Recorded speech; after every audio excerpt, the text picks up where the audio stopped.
Hey everyone, this is Mark Reiser. I work in the Physics and Astronomy department at the University of Montana. And if you're like me, you've been spending a lot of time at home lately.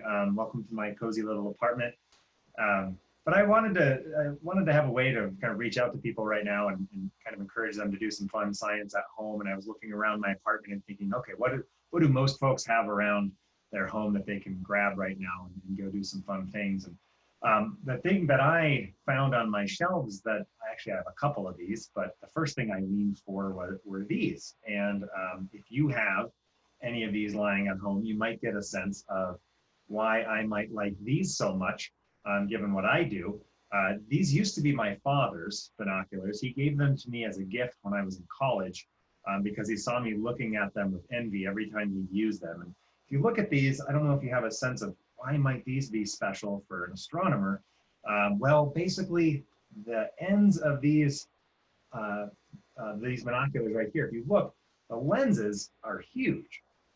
And when you look at the size of the lens on a given set of binoculars, that's called the objective lens. And that's the most important factor in a set of binoculars for astronomy purposes. On the back of these, it says 8 by 56. So the first number, 8, is what tells you the magnification on your binoculars. So it's these magnify things to make them look 8 times bigger than they would if you were staring at them with just your eye. But that's not as important for astronomy. A lot of times people think, oh, it's the magnification that matters, right? Sometimes you actually want a low magnification in astronomy. The really important number for an astronomer is the second number. And that is, this one is 8 by 56. That means 56 millimeters across is how wide these lenses are. And the bigger that number, the larger the light gathering surface is at the end of your binoculars. And so this is like having your pupil get the size of a 56 millimeter disc. And then if you imagine, when you're outside at night, your eyes continue to dark adapt as you're outside, and the bigger they get, the brighter things appear, and you can see fainter things in the sky. And as our eyes dark adapt, we see fainter and fainter things. This is like having your pupils get as big as these lenses. And so you can then go outside and see some really faint things in the sky.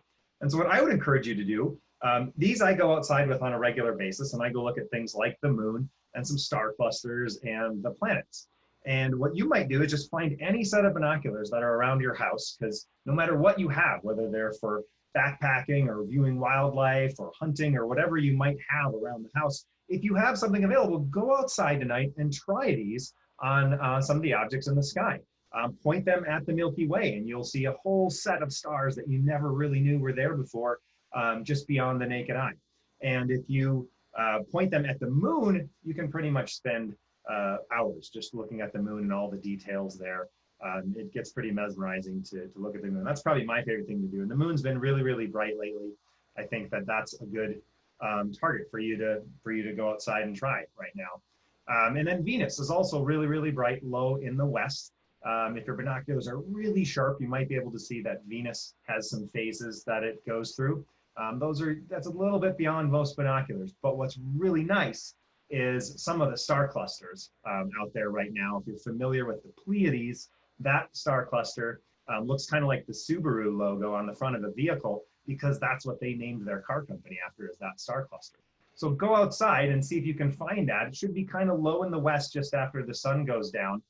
Right now, it should just be this little cluster of stars, and with binoculars, it's gorgeous. And it's actually better with these than it is with a telescope, because most telescopes, their magnification is usually just too high, and so you see too small of a piece of the sky, whereas the Pleiades takes up a big chunk of the sky, and you're going to want those binoculars for that. So you can actually go outside, take your binoculars, and sometimes it's the best astronomical instrument to look at things in the sky with, depending on what you're looking at.